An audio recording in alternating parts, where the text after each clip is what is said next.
और गांव जहां घरों में गुसलखाने की व्यवस्था नहीं थी, इसलिए गांव की औरतें खुले में नहाने को मजबूर थी।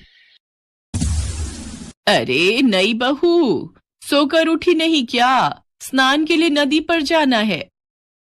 बड़ी भाभी, नहाने के लिए नदी पर? लेकिन यूं खुले में नहाते हुए कोई देख लेगा तो? हाँ सुधा, इस गांव में औरतें खुले में ही नहाती हैं, और वैसे भी गांव के लोगों को पता है कि जिस समय गांव की औरतें नदी पर नहाने जाती हैं, उस समय गांव के मर्द नदी के आसपास भी नहीं फटकते। अच्छा, अब देर मत करो, वैसे भी नदी किनारे इस समय सुनसान होता है, हम जल्दी से नहाकर आ जाएंगे। मालिनी और सुधा नदी पर नहाने के लिए जाती हैं। गांव की बहुत सी औरतें पहले ही नदी पर नहा रही थी। सुधा को बहुत शर्म आ रही थी। मालिनी भाभी, ये तो बहुत अजीब लग रहा है, अगर किसी ने हमें देख लिया तो हमारी इज्जत तो मिट्टी में मिल जाएगी। अरे काहे का शर्मा रही हो बहू रानी, हमें इतने साल हो गए, आज तक तो हमें किसी ने देखा नहीं, तो अब कौन देखेगा? चौधरी साहब से सब डरते हैं, इसलिए नदी किनारे कोई मर्द नहीं आता, सिर्फ औरतें ही नहाती हैं। सुधा को बहुत अजीब महसूस हो रहा था, पर वो करती क्या?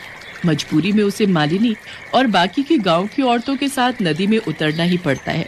बड़ी मुश्किल से सुधा नदी में नहाकर घर आती है। अब तो रोजाना ही वो मालिनी और बाकी की गांव की औरतों के साथ नदी पर नहाने लगी।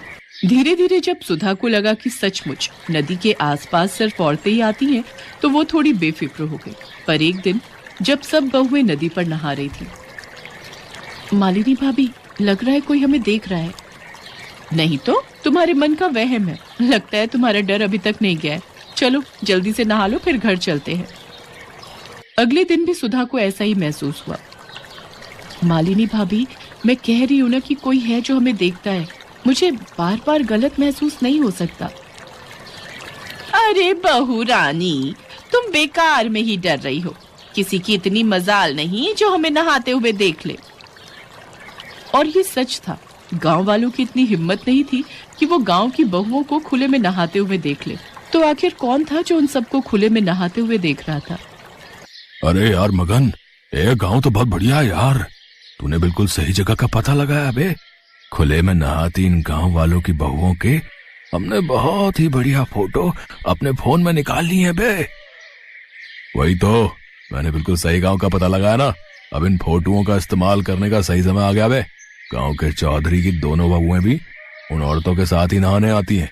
चौधरी की बहुओं को ब्लैकमेल करके अच्छे खासे सोने के जेवर और रुपए ऐंठ लेंगे। और तू तो जानता ही है, ये गांव की भोली भाली बहुएं शर्म से किसी को कुछ नहीं बताएंगी। तो ठीक है, किसी दिन रास्ता रोककर ये फोटोएं उन्हें दिखा देते हैं। तो देर किस बात की है, कल दिन में जब वे दोनों नहा कर जा रही होंगी तभी रास्ते में उन्हें पकड़ लेंगे। अगले दिन मालिनी और सुधा नदी पर नहाकर जब हवेली की तरफ जा रही थी, तो नदी से थोड़ी दूरी पर जगन और मगन नाम के उन बदमाशों ने उनका रास्ता रोक लिया और उन दोनों को फोटो दिखाने लगे। दोनों बहुएं डर गई। अब अगर तुम दोनों नहीं चाहते कि ये फोटो गांव में हर कोई देखे या फिर गांव से बाहर और भी जगह ये फोटो पहुंचे, तो जैसा हम कहते हैं वैसा तुम दोनों करोगी। नहीं नहीं, हमारी ये फोटो किसी को मत दिखाना। तुम्हें क्या चाहिए, हमें सीधी तरह बता दो। अगर तुम चाहती हो कि हम ये फोटो किसी को ना दिखाएं और अपने फोन से हटा लें, तो कल दोपहर तक 2 लाख रुपए नकद और सोने के जेवर एक बैग में भरकर तुम दोनों हमें ला कर दोगी।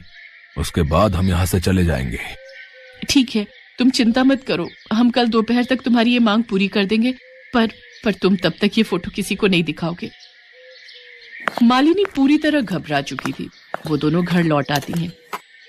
मालिनी भाभी, हम ये गलत कर रहे हैं। अन्याय के सामने झुकना कायरता है। हम अन्याय को छूट दे रहे हैं। उन मुजरिमों को सजा मिलनी चाहिए। उनकी मांगे पूरी करके तो हम उन्हें और बढ़ावा दे रहे हैं। आज वो हमारे साथ ऐसा कर रहे हैं, कल किसी और के साथ करेंगे। ये सरासर गलत है भाभी। तो हम कर भी क्या सकते हैं सुधा? हमारी फोटो बदमाशों के पास है, हम ये बात किसी से नहीं कह सकते।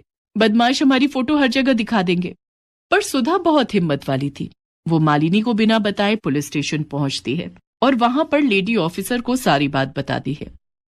सुधा, तुम चिंता मत करो, मैंने ऐसे गुंडों को बहुत सीधा किया है। मैं जैसा कहती हूँ वैसा ही करना। सुधा पुलिस की मदद ले चुकी थी। अगले दिन वो मालिनी के साथ बदमाशों की बताई जगह पर पहुंचती है। गुंडे जैसे ही मालिनी और सुधा के पास आते हैं तभी पुलिस भी वहां पहुंच जाती है। पुलिस को देखकर गुंडे घबरा जाते हैं। पकड़ लो इन गुंडों को। सीधी साधी गांव की औरतों को ब्लैकमेल करके उनके पैसे और जेवर की मांग करते हो। मैडम जी, ये वही गुंडे हैं जिनकी आसपास के गांव की पुलिस तलाश कर रही है। इन्होंने पहले भी कुछ गांव की औरतों को ऐसे ही ब्लैकमेल किया था। पुलिस के द्वारा गुंडों को पकड़ने की बात चौधरी के कानों तक पहुंचती है। उन्हें भी अपनी गलती का एहसास हो जाता है। चौधराइन, तुम सच कह रही हो, गलती मेरी ही है। मैं ही पुराने ख्यालों में जी रहा था। मैंने कभी इस ओर ध्यान ही नहीं दिया कि हमारी बहू बेटियों को किस चीज की सबसे ज्यादा जरूरत है। मैं वादा करता हूँ, इस गांव में हर घर में गुसलखाना होगा, ताकि फिर कभी किसी बहू बेटी के साथ ऐसा ना हो। सुधा, आज तुम्हारी हिम्मत की वजह से हम कितनी बड़ी मुसीबत से बच गए। भाभी, ये तो मेरा फर्ज था। मुझे खुशी है कि आज मैंने जो हिम्मत की, उस कारण इस गांव की बहुओं को अब खुले में नहीं नहाना पड़ेगा। गांव की इज्जत अब सुरक्षित रहेगी। वीरपुर गांव की औरतें सुधा की बहुत तारीफ करती हैं। आज हर घर में गुसलखाना था और गांव की औरतों ने भी अब खुले में नहाना बंद कर दिया था।